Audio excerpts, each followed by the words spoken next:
ආයුබෝවන් කියලා ප්‍රාර්ථනා කරනවා සියලුම දෙනාට. ඔබ එකතු වන්නේ ආදරණීය දිසාපාමොක් වැඩසටහන සමගින්. අද අපේ වැඩසටහන අපි ප්‍රථමයෙන්ම තමයි මේ ආරම්භ කරන්න සූදානම් වෙන්නේ. ඉතින් විශේෂ චරිතයක් සමගින්. ඔබ දන්නවා ලංකාවේ කලා විෂය ධාරාව ඇතුලේ අපිට අමතක කරන්න බැරි විෂයක් තමයි sannivedanaya හා මාධ්‍ය අධ්‍යයනය කියන විෂය. ඉතින් මේ විෂය පද්ධතියෙන් මුළු ලංකාවේම දරුවන්ගේ නැණඳුවන පාදලා වැඩිම සිසුන්ට ඒ සාමාර්ථ අරගෙන විශ්වවිද්‍යාල වරම් අරන් දුන්නු ගුරුවරයෙක් එක තමයි කතා කරන්නේ. මේ වෙන කවුරුත් නෙමෙයි. ඔබත් මමත් දන්න ලංකාවේ මීඩියා සන්නාමය මයුර බණ්ඩාර සර්. සර් ආයුබෝවන්. ආයුබෝවන්. මේ වැඩසටහන ආරම්භ කරන්න කලින් මට හිතුණා මෙහෙම ප්‍රශ්නයක් සර්ගෙන් අහන්න. ඇත්තටම කවුද මයුර බණ්ඩාර සර් කියන්නේ? මයුර බණ්ඩාර සර් කියන්නේ ඉතින් මයුර බණ්ඩාර සර්ම තමයි. මම ඉතින් දැන් නම් උපකාරක පන්ති ගුරුවරයෙක් විදියට තමයි ලංකාව අඳුරගෙන තියෙන්නේ. එතකොට සර් වර්තමානයේ වෙනකොට සර් ලංකාවේ අති දක්ෂ ජනප්‍රිය ගුරුවරයෙක් උපකාරක ගුරුවරයෙක්. පොඩ්ඩක් මතක් කරමුද ළමා කාලේ බාල කාලේ පොඩ්ඩක්. ඔව්. අපේ බාල කාලේ අපි හැදී වැඩින්නේ ගම්වල. මගේ ගම අනුරාධපුරේ. ඉතින් අපි ගම්වල තමයි චූටි කාලේ ගත කළේ ඇත්තටම. අද වගේ නාගරික පරිසරයක් නෙවෙයි. ඉතින් ඒ කාලේ අනුරාධපුරේ කියලා කිව්වහම සුන්දර ගැමි පරිසරයක්. ඒ පරිසරයේ තමයි ඉතින් අපි මේ පන්නරය ලබා ගත්තේ. මේ එන ගමනේ දැන් ඔබ ලංකාවේ අංක 1 මීඩියා ගුරුවරයා. මේක අපිට කඩන්න බෑ මේ රෙකෝඩ් එක සර්. මේ තැනට එනකොට ජීවිතේ බාධක කම්කටොළු ප්‍රශ්න ඕන තරම් තියෙන්නේ නැති. චුට මතක් කර මේවත්. කොහොමද මේ ගමන ආවේ සර්? ඔව් ඇත්තටම මම මේ මගේ ජීවිතයේ ඇත්තටම හැරවුම් ලක්ෂය වුණේ කැලණිය විශ්වවිද්‍යාලයට ආපු ගමන කියලා මම විශ්වාස කරනවා. මම චූටි කාලේ ඉඳන්ම මේ ගුරුවරයෙක් වෙන්න නම් කැමැත්තක් තිබුණා ලොකු. ඒ කියන්නේ පොඩි කාලේ ඉඳන්ම හොඳ කතික හැකියාවක් මට තිබුණා. ඉතින් ඒ ඔස්සේ මම නිකන් අර කතික කියනකොට ඒ වගේම කතිකාචාර්ය කියනකොට නිකන් එක වගේ වචන දෙකක් නේ. ඉතින් ඒ හින්දා මම මේ කතිකාචාර්ය කියන සිහිනේ තමයි අතරම පොඩි කාලේ ඉඳන්ම හිටියේ. ඊට පස්සේ විශ්වවිද්‍යාලයට ආවට පස්සේ තමයි මම හිතන්නේ මේ sannivedanaya පැත්තට මීඩියා පැත්තට යමු වුනේ. ඉතින් තමයි සර්ගේ ගමන ඒ විදිහට ආරම්භ වෙන්නේ. සර් මේ ලංකාවේ ඒ කියන්නේ මීඩියා කරන්න සර් ගාවට සෑහෙන ළමයි එනවනේ. ඔව්. මොකද්ද රහසනේ? මෙච්චර ළමයි එන්නේ. මම හිතන්නේ ළමයින්ගේ හදවතට දැනෙන්න මට උගන්වන්න පුළුවන්කම ලැබිලා තියෙනවා. දැන් ඇත්තටම ඒකේ විශේෂත්වය මේකයි දැන්. ආරම්භක වෙලාවෙ ඉඳන්ම මගේ ළඟට ළමයි ආවා. අද වෙනකම්ම ළමයි ඉන්නවනේ. එතකොට දැන් මම කියන චරිතය එහෙම වෙනස් වුණේ නැත්තම් දැන් අවුරුද්දෙන් අවුරුද්දට අපි ළඟට එන්නේ අලුත් ජෙනරේෂන් එකේ ළමයිනේ. එතකොට අපි නිතරම ඒ ළමයින්ට ගැළපෙන්න ඒ ළමයින්ගේ හදවතට සමීප වෙලා තමයි මොළය අමතන්නේ. මේක තමයි මේ මම විශ්වාස කරන කලාව. මේක තමයි මම හිතන්නේ සාර්ථකත්වයක් යම් කියනවා නම් ඒකට හේතුව. උපකාරක පන්ති ජීවිතය ඇතුලේ අමතක නොවන අත්දැකීම් ගොඩක් සර්ට තියෙන්නේ නැති. මේ පුංචි කතාවක් මේ මතක් කරන මේ හැම පන්තියකම මේ සර් කියනවර මේ ට්‍රිප් එකක් ගිහිල්ලා එන මේ ආතල් සිදුවීමක් වුණා කියලා. මගේ භාෂාවෙන් කියනවනම් චුට මතක් කර මේ වගේ මොනවද සිදුවෙච්ච රසබර මේ කතා මොනවද තියෙන්නේ සර්? ඔව් දැන් ඇත්තටම ජීවිතෙන් භාගයක් මේ වෙනකොට මම උපකාරක පන්ති ගුරුවරයෙක් විදිහට මගේ ජීවිතෙන් භාගයක් මම උගන්වලා තියෙනවා. ඉතින් මුළු ජීවිතේම එහෙම නැත්නම් මේ මුළු අධ්‍යාපන චාරිකාවම රසබර කතා වලින් පිරිච්ච ඒවා ඉතින්. ඒ කතා ඇතුලේ ඉතින් දුක්බර කතා තියෙනවා. ඒ වගේම මේ ඊට වඩා වෙනස් රසවත් කතා තියෙනවා. එහෙම අත්දැකීම් ගොන්නක් ඇත්තටම අපිට තියෙනවා. අනිත් එක මෙහෙමයි දැන් ජීවිතේ මේ දැන් සමහර වෘත්තීන් වල අත්දැකීම් කියනවා හරි පුදුමාකාරයිනේ. ඒ කියන්නේ දැන් ගම්පහෙන් නුගේකරට එනකොට ඒ අත්දැකීම වෙනස්ම එකක් වෙනවා. ඒ වගේ මේ ඊළඟට ඔන්ලයින් පන්තියට ගියාම ඒකේ අත්දැකීම් ඊට වඩා වෙනස් වෙනවා. දැන් ගොඩක්ම මේ අපිට අත්දැකීම් ගැන කතා කළොත් ඇත්තටම දැන් ඔබට මතක ඇති කොවිඩ් වසංගත කාලේ. ඔව් මේ කාලේ මේ සමහර ළමයි අපිට ඇවිල්ලා කියනවා මම සර්ගෙන් ඉගෙන ගත්තේ. මට ඒකක් තියෙනවා මීඩියා වලට. හැබැයි අපි ජීවිතේ කවදාවත් ඒ ළමයාව දැකලා නැහැ. මොකද එක්කෝ ඒ ළමයා මාස්ක් එකක් දාගෙන මූණ වහගෙන තමයි පන්ති ඉඳලා තියෙන්නේ. එහෙම නැත්නම් ඔන්ලයින් පන්ති ඉඳලා තමයි මේ ප්‍රතිඵල කියන්න තමයි පළවෙනි වතාවට ඇවිල්ලා තියෙන්නේ. දැන් ඔය වගේ අත්දැකීම් ඉතින් ගොඩක් තියෙනවා. ඔබ මතක් කරපු ට්‍රිප් කතන්දර අනිවාර්යෙන් කියන්න ඕනේ සර්. මොන කතන්දරද? අර ට්‍රිප් එකේ කතා එක දැනගන්න ඕනේ ඒක. ඔව් හරි. සිදුවීම නම්. මෙහෙමයි අපිට ඇත්තටම ට්‍රිප් ගියාම ඉතින් හැමදාම වගේ කතන්දර නිර්මාණය වෙනවා. එක දවසක් අපිට හරි වැඩක් වුණා. පේරාදෙණි විශ්වවිද්‍යාලයට තමයි අපි ගියේ. ගිහිල්ලා මේ කොහොම හරි දැන් මේ විශ්වවිද්‍යාලයේ හැසිරෙන්න ඕනේ විනයක් තියෙනවනේ. දැන් අපි ළඟ ඉන්නේ ඒ ලෙවල් ළමයිනේ. උන්ට විනයක් නෑනේ විශ්වවිද්‍යාල විනයක්. එතකොට මේ දවසක් ප්‍රධාන ආරක්ෂක නිලධාරියා මේ තමන්ගේ වාහනෙන් නිල රථේ කොහොම එනවා. එනකොට අපි හෙන රංචුවක් අපේ ළමයි ඉතින් බස් 3-4කින් යනවනේ අපි ට්‍රිප් එකක් කරනකොට හෙන පිරිසක් දැන් මේ රථය බ්ලොක් වෙන්න පාරේ මැද යනවා. ඊට පස්සේ මේ ආරක්ෂක නිලධාරියා වීදුර පහත් කරලා කියලා තියෙනවා පුතේ පොඩ්ඩක් අයින් වෙලා යන්න කියලා. අපේ කොල්ලෙක් කියලා තියෙනවා ඔබතුමා ඉතින් අපි ගියහම හිමීට පහුවෙලා යන්න ඕක කියලා බලපුවාම මේ ප්‍රධාන ආරක්ෂක නිලධාරියාට බලපැල්ලා අපේ ළමයිවයි කවුද ඕගොල්ලෝගේ කාපු ගුරුවරයා කියලා ඊට ලෙඩක් දැම්මා අපිට. ඊට පස්සේ ටික අපි කතා බහ කරලා විසඳගත්තා. තව අපූර්ව අත්දැකීමක් තියෙනවා ට්‍රිප් ගැන කතා කරනකොට මේ අපි එකපාරක් හැමදාම මේ වගේ පේරාදෙනිය යන්නේ. ඒ අවුරුද්දේ අපි ගියා රෝණ විශ්වවිද්‍යාලේ බලන්න. ගිහිල්ලා එහෙමම ගියා හුම්මානෙට. ඔබ දන්නවා හුම්මානෙට යන පාර දෙපැත්ත දීවර ගම්මානනේ. ඉතින් අපේ මේ දරුවෙක් බොඩි බිල්ඩින් එහෙම කරන ඇඟපත තියෙන ටිකක් ඔළුව අඩු දරුවෙක්. ඒ දරුවා මේ අර දීවර ගම්මානේ දීවරයකගෙන් බස් එකේ යන ගමන් මෝටර් සයිකලේ යනකොට තොප්පිය ඔහොම කරලා ගලවකට. ඊට පස්සේ බස් එක ගිහිල්ලා නැවැත්තුවා විතරයි. මන්න පිහි අරගෙන තාපේ දීවර ගම්මානේ මිනිස්සු. ඊට පස්සේ මේ හොඳ වෙලාවට අපේ පන්තියේ හිටිය වැඩිහිටි ශිෂ්‍යයෙක්. එයා ඒ ප්‍රදේශයේ ප්‍රාදේශ සභා මන්ත්‍රී කෙනෙක්. එයා බහැලා තමයි මේ ගේම් එක ඇත්තටම බේරුවේ. දැන් හැමෝම අහනවා කවුද උඹලගේ සර් කියලා. මාත් බහැලා ඇහුවා කවුද උඹලගේ සර් කියලා ළමයින්ට. නැත්තම් එදා කනවා හොඳට. ඒ සිදුවීමට අමතක කරන්න බෑ ඇත්තටමනේ. ජීවිතේ චාරිකාව ඒවා සිදුවීම් තමයි. මාර සිදුවීම් මේවා. සෝ දැන් ඔය අපි කතා කරේ සතුටු හිතන පැත්ත අපේ භාෂාව කරන ඔය ආතල් පැත්තනේ සර්. ජීවිතේ ඔය වගේම මේ පන්ති කරන කාලවකවානුව තුල සංවේදී කතා නැද්ද ජීවිතේ වෙච්ච?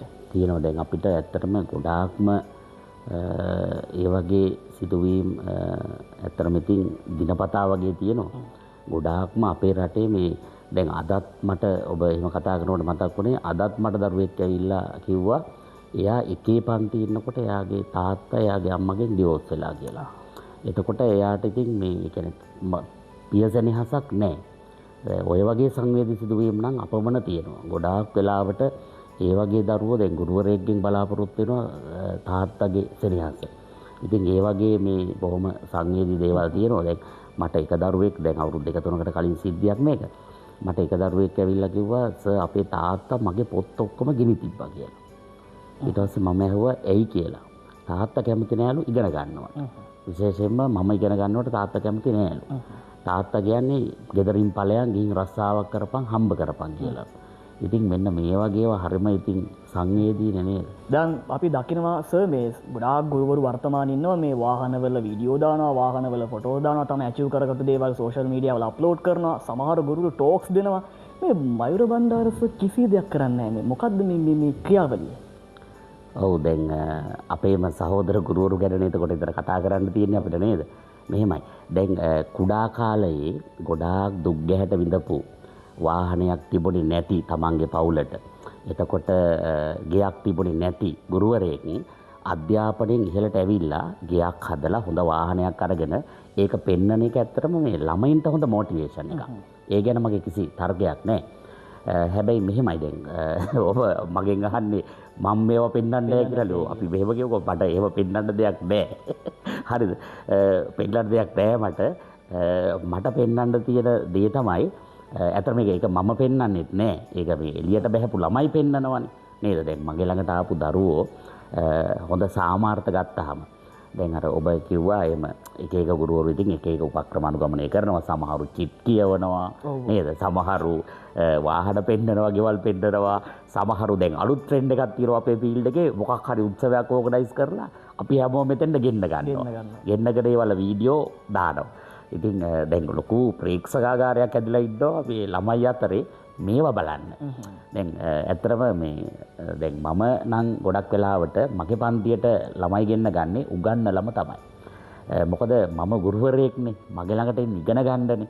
ඒතකොට මම විශ්වාස කරන සිල්පදේ තමයි එක අධ්‍යාපනය ඉගැන්වීම, දෙකත් අධ්‍යාපන ඉගැන්වීම, තුනත් ඒකම තමයි. එහෙම 1 2 3 බවට ඉගැන්වීම පත් වුණොත් විතරයි ප්‍රතිඵල වලට වගකීමක් එන්නේ. ඒ හින්දා මම ඇත්තටම පන්ති කරන නගරවල හැමදාම දිස්ත්‍රික් පළවෙනියෝ බිහි කරන්න මට පුළුවන් වෙලා තියෙනවා. ඒ වගේම එක අවුරුද්දක මීඩියා කරපු දරුවෙක් ආර්ට්ස් වලින් ලංකාවේ පළවෙනියා වුණා. එතකොට ඒ දරුවගේ මීඩියා ගුරුවරයෙක් මම. ඉතින් ඒවා අභිමානයට කාරණා. ඉතින් සමාජය කියනවා නම් මම මීඩියා හොඳට උගන්වනවා කියලා. එතකොට මම හිතන්නේ මේ ඒ වාහනයක් කියන එකක් එහෙම නැත්නම් ගියක් කියන එකක් නේද? ඒක මම හිතන්නේ ඉගෙන ගන්න ළමයෙකුට අදාළ නෑ කියලා. ලංකාවේ ඉන්න අනිත් මීඩියා ගුරුවරු එක්ක සර් තරඟකාරීත්වයක් නැද්ද? ඔව් ලංකාවේ ගොඩාක් ඉන්න මීඩියා ගුරුවරු මගේ ගෝලියෝ ඇත්තටම. ඒ කියන්නේ දැන් මම මීඩියා විෂයේ පුරෝගාමී ගුරුවරයෙක්නේ. මුලින්ම මීඩියා වලට උපකාරක පන්ති ගුරුවරයෙක් විදිහට ෆීල්ඩ් එකට ආපු මිනිස්සයා තමයි මම. තාම මම හිටියට. එතකොට ගොඩාක් අද වෙනකොට ඉන්නේ මට වැඳලා ගිහින් තමන්ගේ පන්ති උගන්වන මීඩියා ගුරුවරු. ඉතින් ඒක මට ලොකු අභිමානයක් ඇත්තටම. එහෙම හැබැයි මෙහෙම එකක් තියෙනවා මට ඒක කියන්න ඕනේ. දැන් මගේ ගෝලය වුණත් උන් හරියට මේ කැපවීම කියන එක කරන්නේ. දැන් පන්තියක් කරනවා කියන එක එහෙම ලේසි වැඩක් නෙවෙයිනේ. දැන් අපි අදටත් හිටගෙන කෑ ගහනවා. එතකොට මේ පුටුවක් අරගෙන වාඩි වෙන වඩා එහෙම නැත්නම් දවසක් කර දවසක් පන්තියට යනවා නම් වෙන ලොකු ලයින් දාලා වෙන ලොකු සීන් දාලා ලොකු වැඩවලට ගිහින් පන්තිය දෙවෙනි කොටස සලකනවා නම් මේ උපකාරක පන්ති යට සාධාරණයක් වෙන්නේ නැහැ. ඒ හින්දා මට එහෙම අලුත් පරම්පරාවෙන් තාම අභියෝගයක් එල්ල වෙලා නැහැ ඇත්තටම. දැන් සර් උපකාරක ගුරු ශාස්ත්‍රයට එන්න ප්‍රථමයෙන් සර් මාධ්‍ය ශාස්ත්‍රයට සම්බන්ධ පුද්ගලෙක් කෙනෙක් අපි දන්නවා.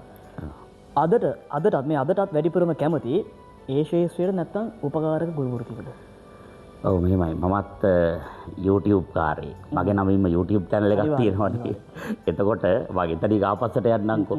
එතකොට මම මේ රටේ රූපවාහිනී මාධ්‍ය ආයතනයක වැඩ කරපු මිනිස්සෙක්. ඒ වගේම ගුවන්විදුලි නාලිකාවක නිවේදකෙක් විදිහට වැඩ කරපු මිනිස්සෙක්. ඒ වගේම මේ රටේ ජාතික පුවත්පතක ලේඛකයෙක් විදිහට වැඩ කරපු මිනිස්සෙක්. මම මේ රටේ මාධ්‍ය තුනම මුද්‍රිත මාධ්‍ය ගුවන්විදුලි රූපවාහිනී කියන මාධ්‍ය තුනම අතික්‍රමණය කරලා තමයි මේ තැනට ආවේ. මෙහෙමයි දැන් අපි යම් දෙයක් කරනකොට ඒකේ තියෙනවනේ ආත්ම තෘප්තිය කියලා එකක්. අනිවාර්යයෙන්. Tamanට සතුට වෙන්න කාරණේ. දැන් එක වයසකදී මම ටීවී එකේ මුණ පේනකොට සතුට වුණා. තව වයසකදී මගේ කටහඬ ඇහෙනකොට ඒ වගේම තව මිනිස්සු මගේ කටහඬ අහලා මාව අඳුර ගන්නකොට මම සතුට වුණා. හැබැයි මම දැන් අද සතුට වෙන දේ වෙන එකක් ඇත්තටම. මම ගොඩාක්ම සතුට වෙන්නේ ප්‍රතිඵලින දවසටනේ. ඒ කියන්නේ දැන් මගේ ප්‍රතිඵල ආපු දවසේ මම සතුට වෙනවට වඩා මම අද හැම වසරකම මගේ දරුවෝ විභාගෙට ලියලා දවස් ගානක්ගේ ප්‍රතිඵල එන වෙලාව කියන්නේ මගේ ජීවිතයේ අද සතුටුම මොහොත. ඒ හින්දා මේ මාධ්‍ය ශාස්ත්‍රයට දැන් ඔබ දන්නේ සමහරවිට මම ටෙලිනාට්‍ය නළුවෙක් විදියට රඟපාලා තියෙනවා. අසනිවැසි වගේ සම්මාන දීපු නාට්‍යවල දැන් YouTube එකේ තියෙනවා බලන්න උනත් පුළුවන්. ඒ වගේම නාට්‍ය කීපයක රඟපාලා තියෙනවා නළුවෙක් විදියට. ඒ වගේම සහාය අධ්‍යක්ෂකවරයෙක් විදියට වැඩ කරලා තියෙනවා.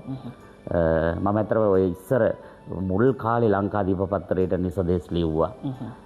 9:05 වගේ ජනප්‍රිය යුගයේ වැඩසටහන් වලට දේවල් ලිව්වා. ඔය වගේම මම අර පාසල් කාලේ ඉඳන්ම මාධ්‍ය ශාස්ත්‍රෙ හිටියා. ඊට පස්සේ ඇත්තටම මම රූපවාහිනියේ live 3 to 5 වගේ ජාතික රූපවාහිනී ප්‍රෝග්‍රෑම් වල නිවේදකයෙක් විදිහට කටයුතු කළා. එහෙම ඉතින් කාලයක් හිටියා. අද ඉතින් YouTube channel එකක් කරගෙන හැබැයි ඒක ඉගැන්වීම් වලට සීවා කරගත්ත YouTube channel එකක්. ඉතින් කරගෙන ඉන්නවා. දැන් මේ සර්ගේ උපකාරක පන්ති ඉතිහාසය තුල සර් දාපු මේ ප්‍රතිඵල ගැන ඉතින් කතා කරන්න දෙයක් නෑ. ලංකාවේ නම්බර් 1 හොඳ රිසල්ට් දාපු ගුරුවරයෙක් සර් කියන්නේ. මොනවද ලංකාවේ දාපු හොඳම ප්‍රතිඵල? අපි චුට්ටක් ප්‍රතිඵල සම්බන්ධව මතක් කරොත් සර් මොනවද? මම ඇත්තටම මේ ශාස්ත්‍රයට ආපු කාලේ නුවර කුරුණෑගල එහෙම ලංකාව වටේ පන්ති කළා. නමුත් දැන් ගම්පහ කොළඹ දිස්ත්‍රික් දෙකට විතරක් මගේ භෞතික පන්ති සීමා වෙලා තියෙනවා. අකණ්ඩව අවුරුදු 18ක් වෙන කිසිම තරඟකාරී ගුරුවරයෙකුට මීඩියාවල ඉහළ රෑන්ක් ලබා ගන්න අවස්ථාව දීලා නැහැ. නැහැ කියන්නේ ඉතින් මෙහෙමයි. අපේ මගේ දරුවෝ විසින් කරපු දෙයක්. මගේ ඉගැන්වීම් අරගෙන ඒගොල්ලෝ විසින් දැන් සරලව කියනවා නම් හැම අවුරුද්දෙම ගම්පහ දිස්ත්‍රික්කයේ මීඩියා පළවෙනියා මගේමයි. කොළඹ දිස්ත්‍රික්කයේ මීඩියා පළවෙනියා මගේමයි. පළවෙනියා විතරක් නෙවෙයි දැන් ගොඩාක් අවුරුදු වල 1 2 3 4 5 එක දිගට අපි මීඩියා පළවෙනියෝ 5 දෙනෙක් දැම්මහම වෙන කාටවත් එහෙම ප්‍රතිඵල නැහැ ඊට පස්සේ. ඒ වගේම මේ අපි ගිය අවුරුද්දේ අයිලන්ඩ් ෆස්ට් මම ඔබට කලින් සඳහන් කළා මේ ගාල්ලේ දරුවෙක් ඔහු ඔන්ලයින් මගේ පන්තිය ආවේ දැන් නීති පීඨයේ ඉන්නවා. එතකොට මේ එයා තමයි ලංකාවේ පළවෙනියා වුණේ. ලංකාවේ පළවෙනියා එතකොට එයා මගේ ඔන්ලයින් පන්තියේ හිටපු දරුවෙක්. එහෙම ඉතින් අපි දිස්ත්‍රික් ප්‍රථමයින් ප්‍රමුඛයෙන් එහෙම උඩට ගෙනල්ලා අයිලන්ඩ් ෆස්ට් දක්වම ඇවිල්ලා තියෙනවා. තව චූටි කාරණයක් කියන්න ඕනේ දැන් ලංකාවේ සමස්ත ඒ ප්‍රමාණයක් තියෙනවනේ. දැන් අපේ මීඩියා විෂයට හම්බෙන සමස්ත ඒ ප්‍රමාණයෙන් 40%ක් 50ක් ඊටාම සීමිත පිරිසකට උගන්වලා සීමිත ප්‍රදේශ උගන්වලා ඒකේ අයිතිකාරයා බවට මම පත් වෙලා ඉන්නවා. දැන් සර් මේ ශ්‍රී ලංකාවේ මොන වගේ නගර පාදක කරගෙනද සර් මේ උපකාරක පන්ති පවත්වන්නේ නැත්තම්? ඔව් මම ගම්පහ දිස්ත්‍රික්කයේ පන්ති පවත්වන ආයතන දෙකක එකක් ගම්පහ සුසිප්පන් බොහොම ඉතාම උපකාරක පන්ති ශේෂ්ත්‍රයේ ඉහළම පහසුකම් තියෙන ගම්පහ ආයතනයක් සුසිප්පන් ආයතනයේ පන්තිය පවත්වනවා. ඒ වගේම කිරිබත්ගොඩ සක්්‍ය ආයතනය හැමෝම දන්නවා. කිරිබත්ගොඩ සක්්‍ය ආයතනෙත් මම මීඩියා පන්තියක් කරනවා. ඔය දෙක තමයි ගම්පහ දිස්ත්‍රික්කයෙන් මම පන්ති පවත්වන්නේ. ඊළඟට නුගේගොඩ ආයතන දෙකක මම පන්ති පවත්වනවා. එකක් නුගේගොඩ සැසිප් ආයතනය, ඒ වගේම නුගේගොඩ රොටරි ආයතනෙත් පන්ති පවත්වනවා. ඔය ආයතන දෙක තමයි නුගේගොඩ පන්ති පවත්වන්නේ. ඊළඟට හෝමාගම ඕසීස් මම ඇත්තට මෙතෙන්ද අලුතෙන් තමයි සම්බන්ධ වුණේ. හෝමාගම ඕසීස් ආයතනෙත් අපි දැන් සාර්ථකව හොඳ පන්තියක් කරගෙන යනවා. සාමාන්‍ය පෙළ විභාගයේ අවසන් වෙලා A level වලට මීඩියා කරන්න යම් කිසි ළමෙක් එනවා නම් කොහොමද ඒ දරුවා සම්බන්ධ වෙන්නේ සර්ගේ උපකාරක පන්ති වලට? ඔව් මෙහෙමයි හරි සරලයි. අපේ තියෙනවා හොට්ලයින් දෙකක්. ඊට පස්සේ වෙබ් එකක්. ඊට පස්සේ YouTube නාලිකාවක්. මේ හැම එකකටම ඔබ සම්බන්ධ වුණොත් එහෙම ඔබට අවශ්‍ය තොරතුරු ලබා ගන්න පුළුවන් බොහොම ලේසියෙන්. එතකොට දැන් ඔන්ලයින් පන්තියට සම්බන්ධ වෙනවා නම් අපේ හොට්ලයින් එකකට මැසේජ් එකක් දැම්ම නම් ඔබ පන්ති කරන අවුරුද්ද සඳහන් කරලා ඔබට සහායකයෙක් නැවත ඇමතුමක් ලබා ගන්නවා. ඊටාම සරල ක්‍රමවේදයක් තියෙනවා. දැන් අපි ඇත්තටම මේ ඔන්ලයින් පන්තියෙත් පටන් ගත්ත මොහොතේ ඉඳන් විභාගයේ පැවැත්වෙනකම්ම අඛණ්ඩව විභාගات ඇතුළු සියලු ආකාරයේ උපකාරක පන්තික සාමාන්‍යයෙන් සිදුවෙන විදිහ ඒ විදිහටම අපි ඔක්කොම ටික කරගෙන යනවා. ටියුට් ටික ඒගොල්ලන්ට නොමිලේ ගෙදරට යවනවා. ඒ විදිහට අපි සාර්ථකව පවත්වාගෙන යනවා. හොඳයි. ওই කාරණාවත් එක්ක මම පුංචි දෙයක් මතක් කරන්න කැමතියි. ඇයි උසස් පෙළ කරන ළමෙක් මීඩියා විෂයම තෝරගත යුත්තේ? ඔව් දැන් ආර්ට්ස් තෝරගන්නේ ළමයෙක් තව 4ක් ස්කිප් කරලානේ. ඔව්. එතකොට සමහර ළමයි ඒ විෂයන් බැරි හින්දා ඒවා මග හරිනවා. සමහර වෙලාවට සමහර ළමයි මේ විෂය ධාරාවේ තියෙන වැදගත්කම තමන්ගේ ජීවිතේට තියෙන සමීප බව හින්දා තෝරගන්නවා. එහෙම විවිධ නිර්ණායක තියෙනවනේ. එතකොට දැන් කලා විෂය ධාරාවේ ඇත්තටම විෂයන් ගොඩක් තියෙනවා. භාෂා විෂයන්, සෞන්දර්ය විෂයන්, ආගම් ශිෂ්ටාචාර ඔහොම ගොඩක් තියෙනවා. එතකොට මේ අතරේ ප්‍රමුඛ පෙළේ දැන් අපේ රටේ අපි මොනවා කිව්වත් ළමයාගේ පළවෙනි ටාගට් එක කැම්පස් යන එක. ඒතර කැම්පස් යන්න උඩින්ම තියෙන විෂයක් තමයි මීඩියා කියලා කියන්නේ. එක පැත්තකින් සෙඩ්ඩගේ උඩම තියෙන. අනිත් පැත්තෙන් ඊටාම ලේසි. එතකොට විශ්වවිද්‍යාල ගමනට ලොකු සහායක් මීඩියා කියන විෂයෙන් ලැබෙනවා. අනිත් එක තමයි මේ දැන් මේ වර්තමාන પરම්පරාව මහා අමුතු සෙට් එකක්නේ. ඒ කියන්නේ මේ අපිට ඇත්තටම අර්ථකථනය කරන්න බෑ වර්තමාන પરම්පරාව. එතකොට මේ ඒගොල්ලන්ට හරියටම ටච් වෙන එකක් මේක. දැන් ඒගොල්ලෝ TikTok එකේ ඉන්නවා. ඒගොල්ලෝ Instagram ඉන්නවා. ඒගොල්ලෝ YouTube ඉන්නවා. අපි පන්තියට ගිහිලා YouTube ගැන උගන්වනවා. එතකොට අර උන්ට දැන් උන්ගේ දේනේ උගන්වන්නේ. දැන් අපි වෙන විෂයන් වලට එහෙම ගරහනව නෙවෙයි. නමුත් ඒ විෂයන් වල මේ පොළවෙත් නැති අහසෙත් නැති මලමගුල් උගන්වනවනේ. දැන් අපේ සිලබස් එකේ එහෙම නැහැ. ළමයා ඇත්තටම 150ක් දන්නවා. ළමයාගේ ඇඟේ 150ක් තියෙනවා. ඉතුරු 150 විතරයි අපිට දෙන්න ඕන. මේ 150යි ඒ 150යි එකතු වුණාම හොඳ ප්‍රතිඵලයකට යන්න පුළුවන්. ඒ වගේම ඔබ අහපු කාරණේ තව චුට්ටක් පැහැදිලි කරන්න ඕනේ මට. දැන් මීඩියා කරන ළමයි දිහා බැලුවාම ඒගොල්ලෝ වෙනස් ඇත්තටම. දැන් ඔබත් මීඩියා කරපු කෙනෙක්. එතකොට පැහැදිලිවම මේ මීඩියා කරපු අය වෙනසක් මේ සමාජයේ තියෙනවා. අනිවාර්යයෙන්. දැන් ඔයාට කියන්නේ දැන් මගේ පන්ති ඉවරලා ළමයි යනකොට අපේ ස්ටාෆ් රූම් එකේ ඉඳලා කතා වෙනවා ගුරුවරු ඔය සුවර් එකටම මීඩියා පන්තියක් යන්නේ. ඔය මයුරුසගේ මීඩියා පන්ති ළමයි කියලා. මං සමහරවිට ගුරුවරුන්ගෙන් අහනවා කොහොමද ඒක කියන්නේ කියලා. නෑ උන් ටිකක් වෙනස්. උන් යන විදිහත් වෙනස්. නිකන් එහෙම පෙනුම වෙනස්. ඒක හරි සාධනීය කාරණයක්. ඒ කියන්නේ ජීවිතේ ස්කිල්ස් කියන ඒවා. දැන් ඉස්සර කාලේ තමයි නොලෙජ්. අද ළමයා දන්නවනේ නොලෙජ් කියන එක මොකක්ද? සර්ච් එන්ජින් එකකින් සර්ච් කරා ඕන නොලෙජ් එකක්. නොලෙජ් කියන එක පිළිගන්න සමාජයක් නෙවෙයිනේ ඉදිරිය නිර්මාණය වෙන්නේ. එතකොට ස්කිල්ස් කියන එක දැන් අපි ඇත්තටම මුකුත් ඕනේ ළමයෙකුට කමියුනිකේෂන් ස්කිල්ස් ටික උරුම වුණොත් ඒක මැති ජීවිතේ දිනන. ඌ ටයර් කඩයක් දාගත්තත් ඌ දිනනවමයි. කමියුනිකේෂන් ස්කිල්ස් තියෙනවා. මොකද ටයර් කඩ ගොඩක් තියෙනවනේ. මේ ටයර් කඩේටම යන්නේ. නේද? ඒක හරියට නිකන් අර මීඩියා ඉගෙන ගන්න ගොඩක් තැන් තියෙනකොට මගේ ළඟටම ඉන්නේ අය වගේ කතාවක්. හොඳයි. සර්ගෙන් මම අවසාන ප්‍රශ්නය මේ විදිහට අහන්නම්. උසස් පෙළ කරන ළමයෙකුට මීඩියා කරන ළමයෙකුට අවසන් වතාවට දෙන්න තියෙන උපදේශය මොකක්ද? ඔව්. මෙහෙමයි. දැන් සමාජයේ අදහසක් තියෙනවා ඉගෙනගෙන වැඩක් නැහැ. කැම්පස් ගිහින් වැඩක් නැහැ. මං අහන්නේ එහෙනම් මොනවා කරාමද වැඩක් තියෙන්නේ? නේද? එතකොට දැන් ඔය කැම්පස් ගියාම වැඩක් නැහැ කියලා කියන අය කැම්පස් ගිහිලා තියෙනවද කියලා පළවෙනියට බලන්න ඕනේ. ඉගෙනගෙන වැඩක් නැහැ කියන අය ඉගෙන ගන්න නැතුව එහෙම වැඩක් කරලා තියෙනවද කියලා බලන්න ඕනේ. දැන් ඊටාම හම්බෙන් පුද්ගලයෙක් දෙන්නෙක් ඉන්නවා අධ්‍යාපනයට යන්නේ නැතුව විශ්වවිද්‍යාලය යන්නේ නැතුව ජීවිතේ දිනපු අය. ඒව නිකන් අහඹු කතානේ. නමුත් කැම්පස් ගියපු අය මේකම වගේ මේ ජීවිතේ දිනනවනේ. ඒතකොට දැන් මෙහෙමයි. මේ සමාජයේ අපි මොනවා කිව්වත් කොහේ හරි වැදගත් තැනකට ගියහම ඉස්සර කාලේ දැන් අපේ කාලේ ඇහුවේ ඉස්කෝලේ කොහෙද කියලා. දැන් අද එහෙම අහන්නේ නැහනේ. අද අහන්නේ කැම්පස් එක කොහෙද කියලා. එතකොට දැන් මේ මම දැන් මගෙන් ඉගෙන ගන්න දරුවන්ගෙන් අනාගතය අහන්නේ ඔයාගේ පෝස්ට් ග්‍රැජුවේට් එක පශ්චාත් උපාධිය මොකක්ද කියලා. එතකොට එහෙම සමාජයකට තමයි අපි මේ ආමන්ත්‍රණය කරන්නේ. ඒ හින්දා ඔය කවුරු මොන බයිලා ගැහුවත් අන්තිමට ඉතුරු වෙන්නේ ඉගෙන ගත්තදී. ඒ හින්දා මෙහෙමයි මගේ තර්කය. ඉගෙනගෙන බිස්නස් එකක් කරාට කමක් නැහැ. ඉගෙනගෙන කලාව කරාට කමක් නැහැ. ඒ කියන්නේ ඉගෙනගෙන වෛද්‍යවරයෙක්ම වෙන්න ඕනේ, ඉගෙනගෙන නීතිඥයෙක්ම වෙන්න ඕනේ. එහෙම එකක් නැහැ. ඉගෙනගෙන ඕන දෙයක් කරොත් අන්න යා තමයි සාර්ථකත්වයට යන්නේ. ඕක තමයි මට දරුවන්ට දෙන්න තියෙන උපදේශය. හොඳයි. අද වැඩසටහන බොහොම රසබරයි. ඒකට හේතුව තමයි sannivedana විෂය සම්බන්ධව සහ මේ ශාස්ත්‍රයේ ඉන්න දැවැන්ත චරිතයක් එක්ක තමයි අපි කතාව මේ විදිහට ආරම්භ කළේ. දැන් අපි සූදානම් වෙන වැඩසටහන අවසන් කරන්න. මම හිතනවා අද වැඩසටහන ඔබ sannivedana හා මාධ්‍ය අධ්‍යයන විෂය හදාරන දරුවෙක් නම් එහෙම නැත්නම් උසස් පෙළ විෂය හදාරන්න බලාපොරොත්තු වෙන දරුවෙක් නම් මේ වැඩසටහන ඔබට ගොඩක් සමීප වෙන්නේ නැති, වැදගත් වෙන්නේ නැති කියලා. මේ වගේම තවත් ගුරුතරුවක් සමගින් අපි හමු වෙන්න බලාපොරොත්තු වෙන සමගන්නවා. දිගටම subscribe කරන්න ආදරණීය දිසාපාමොක් අපේ වැඩසටහන තියෙන news live නාලිකාව. එහෙනම් හැමෝටම ජය වේවා. බොහොම ස්තුතියි සර්ට ආයිබෝවන්. ආයිබෝවන්. ජය වේවා.